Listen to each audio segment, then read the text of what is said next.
Hai, kembali lagi dengan saya Nangsi Yesita Pemuda. Pada pertemuan kali ini saya akan membahas tentang modul 2. Modul 2 adalah tentang pengamatan sel. Ya, pada pengamatan sel yang pertama itu yaitu pengamatan sel empulur batang ubi kayu.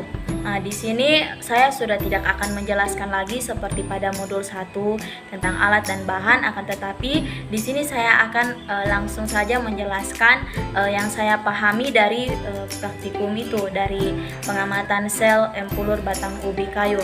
Jadi yang saya dapat pahami, yang saya dapat simpulkan di situ bahwa struktur atau bagian-bagian organel sel empulur batang ubi kayu berbentuk segi enam dan terdapat dinding sel, ruang antar sel, sitoplasma, vakuola, dan nukleus. Kemudian ubi kayu ini memiliki sel yang kedap air, dibentuk dari kambium atau velogen sel gabus.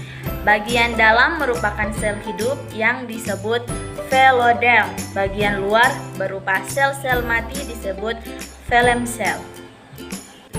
Selanjutnya, pengamatan kedua yaitu tentang pengamatan sel bawang merah.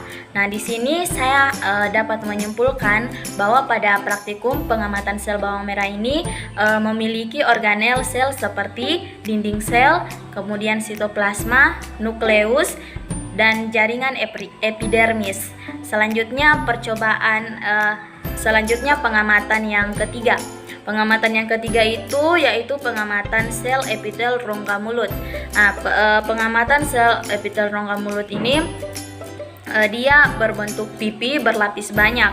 Kemudian fungsinya secara umum yaitu sebagai proteksi, sekresi, filtrasi atau absorpsi. Next, pengamatan yang keempat.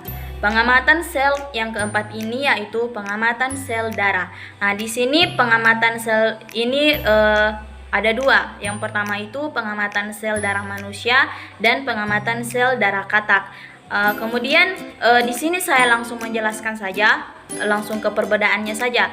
Jadi perbedaan sel darah manusia dan sel darah katak itu yaitu yang pertama, bahwa pada sel darah manusia tidak memiliki inti, sedangkan pada sel darah katak memiliki inti.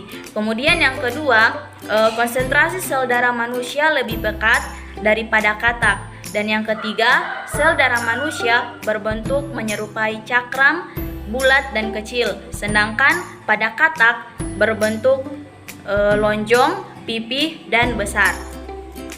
Pengamatan sel yang terakhir atau pengamatan sel yang kelima yaitu pengamatan sel protozoa. Di sini kita harus mengetahui apa itu protozoa. Jadi protozoa itu adalah hewan-hewan bersel tunggal, mempunyai struktur yang lebih majemuk dari sel tunggal hewan multiseluler. Dan walaupun hanya terdiri dari satu sel, namun protozoa merupakan organisme yang sempurna. Habitat dari protozoa ini dia ada di air tawar, kemudian di sawah juga ada di air sawah, kemudian di air laut, kemudian tanah yang lembab, atau dalam tubuh hewan lainnya juga ada. Kemudian protozoa ini memiliki 30.000 spesies di 30.000 spesies dengan beberapa spesies yang bersifat patogen pada manusia dan hewan. Kemudian protozoa ini memiliki bentuk yang sangat berbeda-beda tergantung dari habitatnya masing-masing. Protozoa bergerak dengan flagela, pseudopodia, silia, atau bergerak sendiri dan ada yang tanpa alat gerak. Sekian penjelasan dari saya tentang pengamatan sel. Sekali lagi minta maaf apabila ada kesalahan kata dan kekurangan kata. Mungkin saya menjelaskan hanya inti-intinya saja. Sekali lagi saya minta maaf. Sekian penjelasan dari saya. Wassalamualaikum warahmatullahi wabarakatuh. Shalom, salam sejahtera untuk kita semua.